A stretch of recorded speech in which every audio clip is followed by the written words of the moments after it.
Hi, I'm Dr. Mike Evangel. I've been a chiropractic physician for the last 34 years. I'm also the host of the Super Mike Show. I am the host, but this show is not my show, it's your show. The reason why, this show has been designed to be your survival guide to life.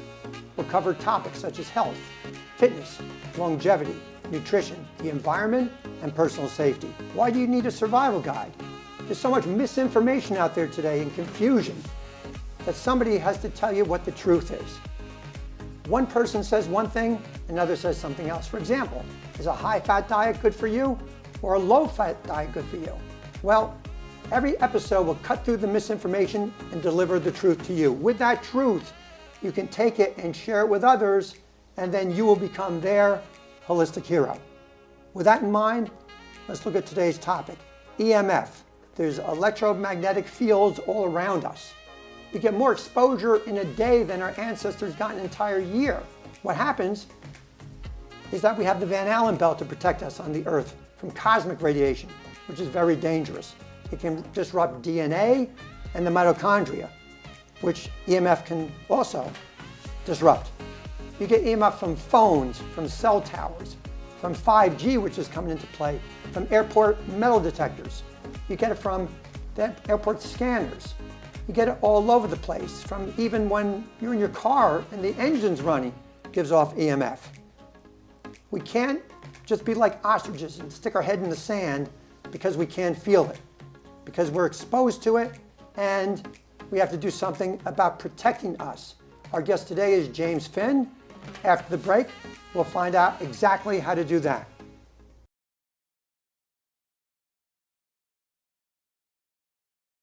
And we're back. Our guest today is James Finn. Jim, welcome to the show. Thank you very much, Dr. Mike. Pleasure to be here.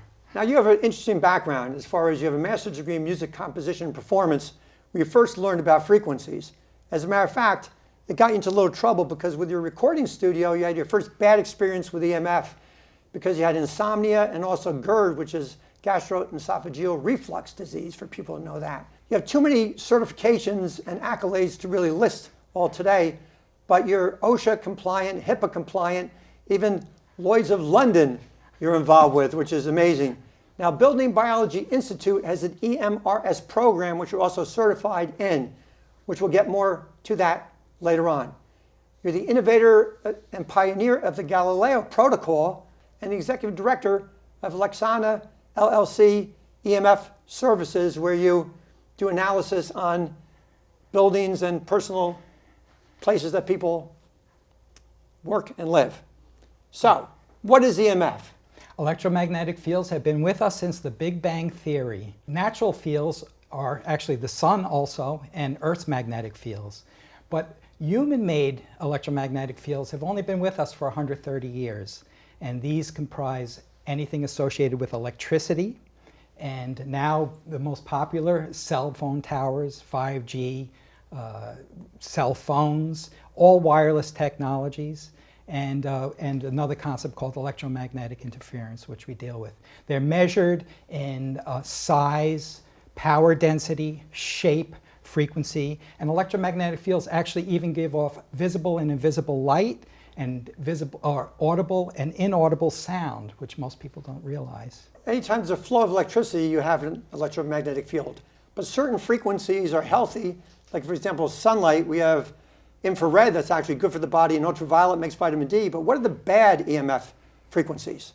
Well, even too much sunlight, right, will burn the skin, as all EMFs, and that's the aspect of ionic radiation or nuclear radiation. But the EMFs that we're most talking about today are non-ionizing EMFs, and they really start at 60 hertz with Nikola Tesla bringing us AC, alternating current electricity.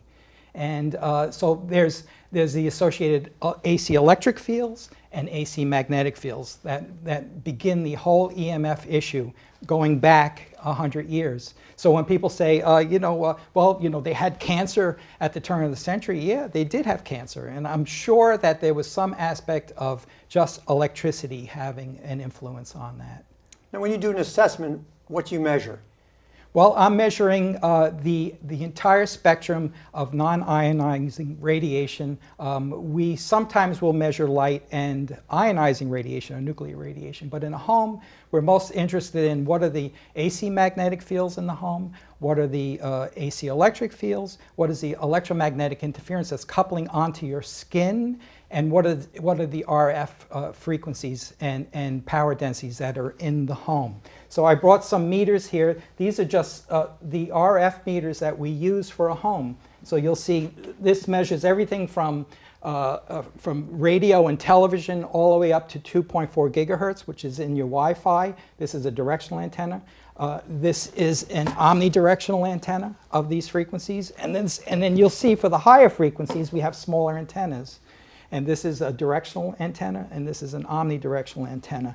So when it comes to RF, we're actually measuring electricity flying through the air. We're measuring in the units of watts per meter squared, or microwatts per meter squared. And this is voltage times amperage, to make it simple, at certain frequencies. So it's when you turn on your cell phone, you're actually making a wireless connection, but it's like taking a plug and plugging it in to the source. It's just wireless. Now, the EMRS certification is important because a lot of people do assessments. Why is that certification significant? They're the only people you really want to hire. It's where electrical engineers go to learn about electromagnetic field testing. It is 200 course hours. It's 3 trips to Santa Fe for a week, final exams, a final project with a mentor. These are the experts, the real experts. There's all kinds of home inspectors, people self-acclaimed experts, but you really want to hire an EMRS, not even a BBEC, an environmental consultant. You really want the real deal. That's good to know.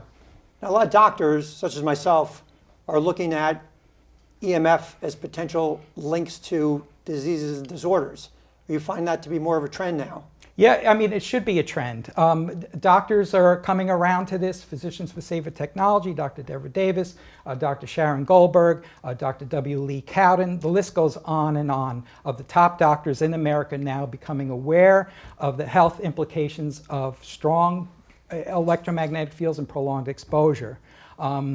A lot of these doctors actually came upon EMF through their own families. Their own children were ill, and they discovered it and saw that it was really a source point for their child's illness. Okay, we'll take a break. When we come back, a lot more about EMF.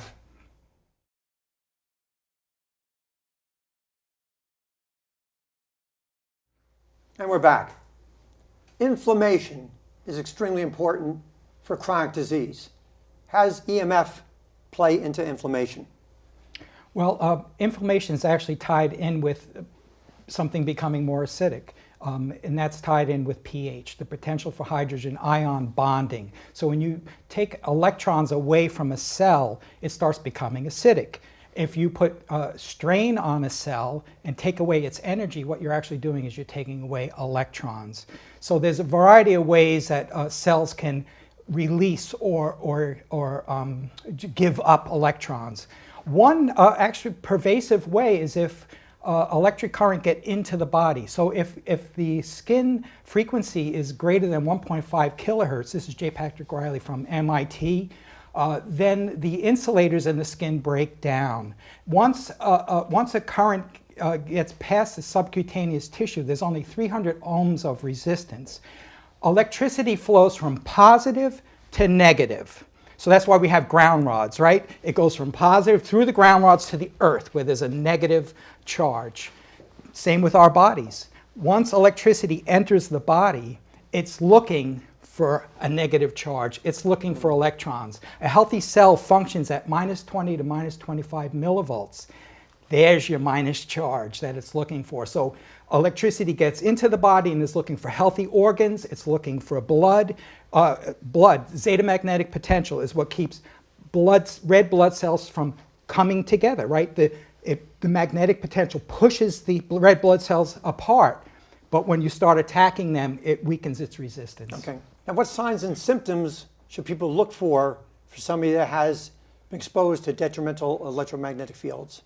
Well, there's so many. Thyroid issues, adrenal issues, exhaustion, insomnia, colicky babies oftentimes, irritability, the premature cataracts. Depression is probably one of the biggest factors that we see, most prevalent. Now, you mentioned insomnia. Can you talk about your personal experience with insomnia and how exactly that plays into insomnia with EMF? Yeah, I mean, there's so many aspects of the electromagnetic spectrum that play into insomnia. It's not only the AC magnetic fields and the invisible light that interfere with circadian retinal pathways, but it's also just the fact that we have biogenic magnetite in our brains, Fe3O4, discovered by Joseph Kurzvink.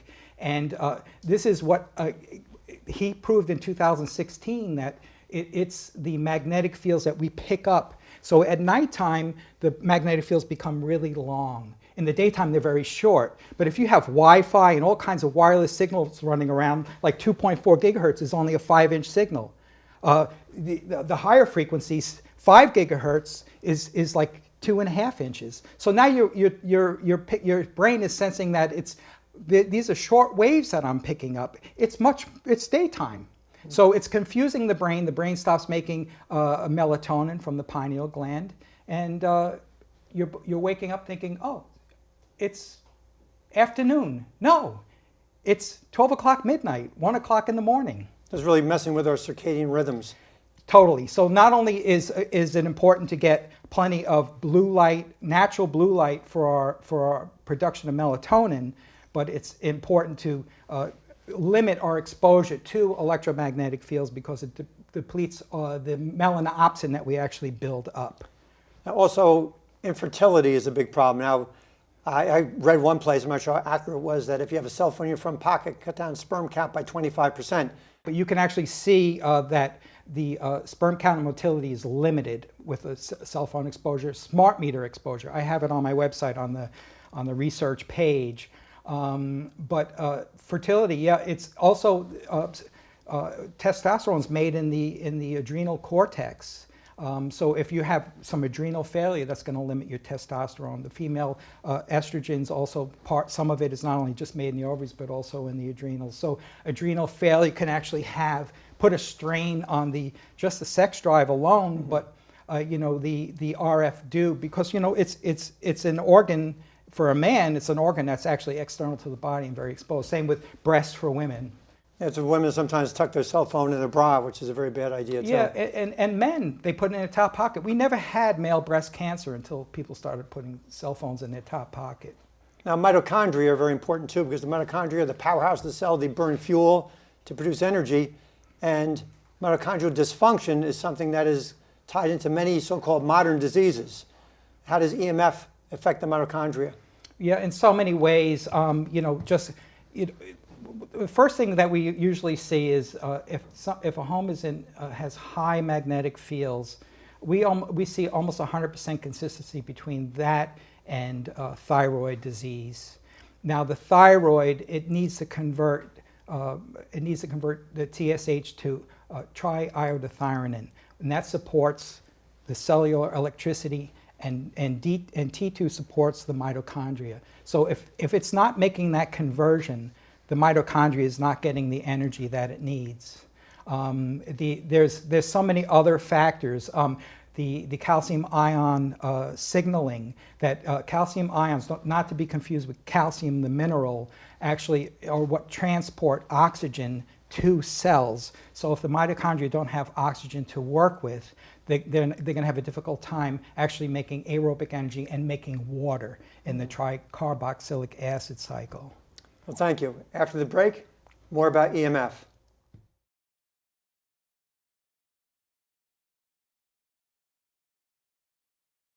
And we're back about EMF. There's a lot of controversy about non-ionizing radiation among physicists. Can you explain? Yeah, so ionizing radiation is where an electron is actually extracted from an atom. But non-ionizing radiation actually has quite a lot of implication for biological cells. So there's the Zeeman effect, which actually will, under a magnetic field, will make the spectral lines of an electron splinter off into 3 different directions, weakening the actual atom. And the same with the Stark effect, which actually is in a strong electric field, will have the same effect. Now there's also a concept that no one ever really talks about. It's the electron paramagnetic resonance. And what that is 2 electrons that are basically independent will in phase combine, form a magnetic field, and have a geometric spin to them. This is a part of the whole science called spintronics.